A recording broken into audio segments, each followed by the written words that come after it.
Jack was the sexton at the first church I served, in charge of maintaining the physical plant of the church. Sextons hold all the important keys in a church's life: securing the building after 12-step meetings, cleaning up before Sunday worship, making sure the heat or the air conditioning is ready and running. A 50-year-old rock and roller who had turned his life around, Jack the sexton had finally met the right wife, finally quit drinking, finally quit drugging, and finally started to think about one day quitting the smoking that had morphed into partial emphysema. With his ever-present dark jeans and t-shirts, salt and pepper beard, and rock star skinny build, people were always telling Jack he looked just like Eric Clapton. He still played guitar with other men in that Atlanta suburb, who parked minivans after work and descended into basements where tube amps and Stratocasters kept out the noise of the children's cartoons upstairs. As sexton, Jack spent as much time visiting with the church members as he did fixing up the church, more comfortable sharing his philosophy of life than hammering in solitude, unless, of course, it was on the guitar. The beauty of that church was that Jack might come over to my place to fix a leaky pipe, but he'd end up being convinced to have just one more cup of coffee, and then another, and then another. Soon you'd discover that a couple of hours had gone by. And while the sink was not yet fixed, you sure had learned a lot about conspiracy theories and the Kennedy assassination, the hazards of a bad acid trip, or why life in the New Jersey suburbs had never been Jack's kind of thing. After I left that church, Jack and I remained friends as I followed the life and the gossip of the congregation I had left behind. And that would be over yet more cups of coffee, and it would now be in a home where leaky pipes did not beckon to Jack to be fixed. The news he brought from that old church was always nuanced by the fact that Jack did everything there except attend worship. Long ago, scarred by some church of his childhood, Jack had been drawn into an intellectual dance in which he read as much as he could about all religions, but could not bear to rest in one. He was both fascinated and horrified by the life of faith, but he had found a job that pulled him deep into the inner workings of a spiritual community without demanding any confession of faith. In many ways, Jack practiced the Christian faith, but his early experience of a church that had been obsessed with doctrines and judgments had left him gun-shy of the institution. And no matter how many times I tried unsuccessfully to listen to him and convince him over coffee that our church was different, he never sat in those pews when it came time for worship. And yet he participated in the church in every other way. When the lung cancer caught up with him, when a cup of coffee became too heavy to hold, when bad cells had wrapped themselves around the last safe breathing space in his thinning body, his wife called and asked me to come to the hospital. It was there where I saw Jack be still for the very first time in my life. To watch this wiry, normally fidgety body at rest, moving only with the up and down of the respirator, to hear the gurgling of fluids in his chest that would end up bringing his death, to watch the tears of the, as he always called her, the right wife at last, holding on to him in the last small, ordinary but sacred moment. I realized something. I realized that I was suddenly the church. I mean, I was just a former youth minister when I knew him, where we worked together, one who stayed too short a time to affect the church much at all. But suddenly there I was, the Church of Jesus Christ writ large, present at the moment when Jack would die. And I would witness another experience of life leaving one body and going somewhere else. I think we do this for one another all the time, we crazy people of faith. We interact with those who will not step foot in the institution that, for all the politics and bias and charade and cruelty it has produced over the centuries, the institution we still love. We make friends with non-believers who claim that we believers are certifiably psychotic. I think everybody knows somebody like Jack, someone who would love what the church is about if they came, but for complicated and understandable reasons, usually from their own personal history with some other church, they can't bring themselves to enter a church building.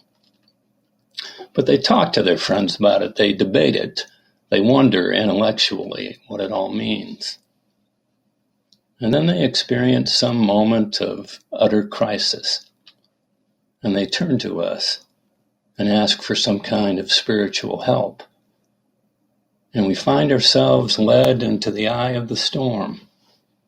And suddenly, we have become for them the church, invited to play a role much greater than the role of friend or family member or colleague. Do you believe in heaven?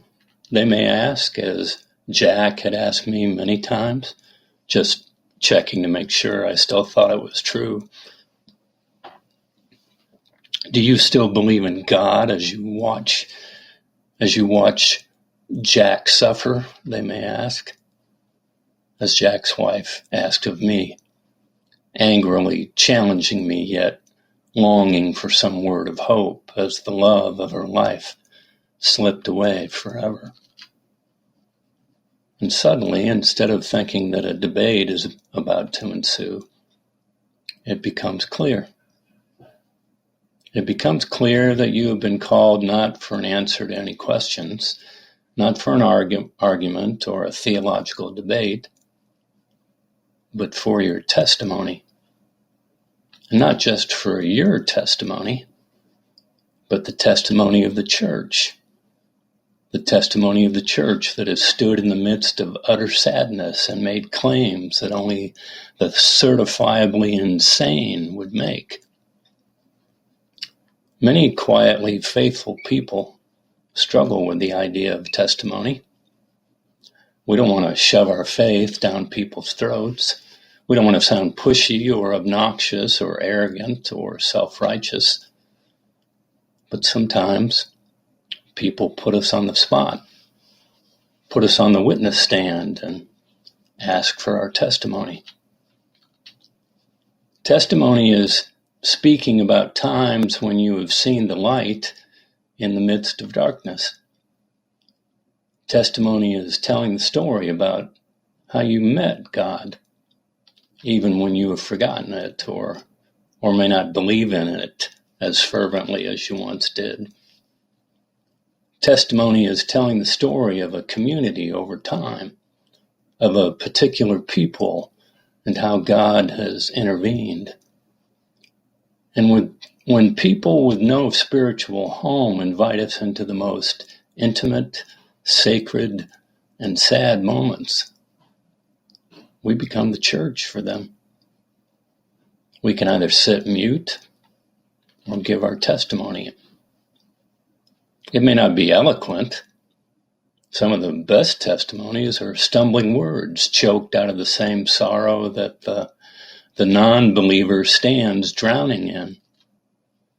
But at least the believer can say, yes, even in the midst of all this pain and loss, I still believe there's something more than all of just this. I remember when I walked into Jack's hospital room that day that not only was my role unclear, but my place was unclear. Was my role to be friend or to be some kind of pastor? And then what was my place in this situation? What was my place in this physical room? Jack's wife was right next to him, and there were no free chairs and no one to act as host. So I wondered where to place myself. Like the disciples who asked Jesus where they should sit with regard to who could be at his right side. Loved ones around the bed of a dying person often wonder the same thing. Where is my place? There can be a hierarchy of the grieving. Who sits closest? Who does the doctor address directly? Who speaks? Who doesn't? And then the newcomer, entering the hospital room where death is settled, is always unsettled. Do I hold the hand of the person who is dying? Do I hold the hand of the family member or the friend? Do I figure out a way to hold both? In Jack's case, I felt my place was at the foot of the bed. Jack's wife had his head in her arms, her heart next to his heart. But at least I could keep vigil over his feet. I leaned over and whispered a question in his wife's ear. And she said, yes, please do. And then I got a small basin and a cloth, filled it with warm water, and started to gently rub his foot. First one, then another, gradually realizing that I had found my place. Not just here in that moment, but in a much longer story. The great prayers of the church, the testimony that life will go on and the dead will live forevermore, often get heard from the feet up. They come for most who grieve as background noise in the surprising busyness of death. Even the details of the funeral overshadow the words that are spoken at the funeral. And family members often worry about who brought the chicken salad or who's going to read the poem at the graveside. But God has never objected to speaking from the bottom end of things. It was the disciples who preferred to argue over who would sit at Jesus' right hand. But Jesus' ego never seemed to get in his way.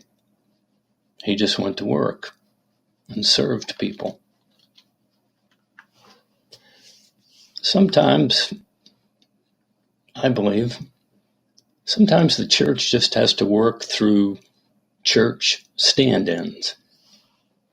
Sometimes, as people of faith, we're going to be asked to witness to the good news to people who have no interest in our beliefs until suddenly they really do. Suddenly they need us at their sides as a friend or a family member or a comforter. And even though we may not realize it, our faith comes with us. Because the funny thing is, we could no more leave it behind than we could our bodies or our shadows. So, we are there, present, being as much of the church as they will ever see. Sometimes, we have to be the stand-in church. The membrane between the church and the world is thin. We want to cross it lightly, gracefully, so that suddenly, even for those who don't show up on Sundays, that image of heaven as a place with countless rooms could still shine through in their imaginations. This kind of agility is not born by taking the church lightly. No, it's our worship life that prepares us for the strangeness of life outside, even now, during COVID. And when we realize that the heart of why we come together is what happens to us in worship, then we begin to make a marvelous discovery. We begin to realize that all these stories from the Bible are not about people thousands of years ago. They're about us. When we hear in church about Jesus washing the disciples' feet before the Last Supper and his death, God is preparing us for a later moment in real life when the only seat at the table will be at the foot of a hospital bed. We don't read Scripture because it's interesting. We read Scripture so that in the middle of our own real lives, Scripture can read us. Rather than hammering the unchurched with the gospel from our mouths and our heads, as is so often the case in our country today, rather than arguing with them or badgering them, rather than capturing the moment like a pious pirate, the stand-in church is asked to do just that. Stand in quietly, stand in diligently, stand in with faith and compassion and grace. We don't have to be brilliant or persuasive. We don't have to even tell the entire story. We just have to be there, offer a comforting hand and say a few quiet words like, "You're in my heart and my prayers." After all, we follow one who knew when to preach, but also knew when to keep his mouth closed and simply be content with washing feet. So if I, your Lord and teacher, have washed your feet, you also ought to wash one another's feet. So let us be content with being servants and washing feet, my friends. Gather food for the hungry. Collect school supplies for children in need. Welcome strangers through our doors again when COVID is no longer a danger to us. Support ministries in obscure parts of the world. Sing songs of praise. Pray for those we know and for those we will never meet. Look for chances to be the stand-in church, and when they occur, trust that God will show us the way, that we are never ever alone. As I rubbed Jack's feet, his body buckled under the white blankets. He left us with a violent shake of an old rocker whose guitar solo had taken it all out of him. And while I already believed that the soul and the body do part company, and that the soul lives on, there is nothing like being in someone's presence when that happens to convince you that it's true. It was like the real Jack was right there, and then so obviously somewhere else, and a strange energy filled the room. Jesus told us, "My Father's house has many mansions," and Jack had just found the one that was right for him, where I'm guessing his spot was, well, it was somewhere in the basement, filled with guitars.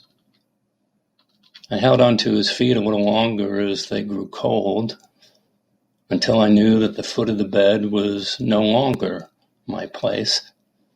It was time to move to the rest of the room and to the tiers of the living, to be with Jack's wife, to wash her feet by offering her comfort and love. And as I did, I knew that once again I was the stand-in church. But I knew that I was not alone. God was there. And Jack's song played on. Amen.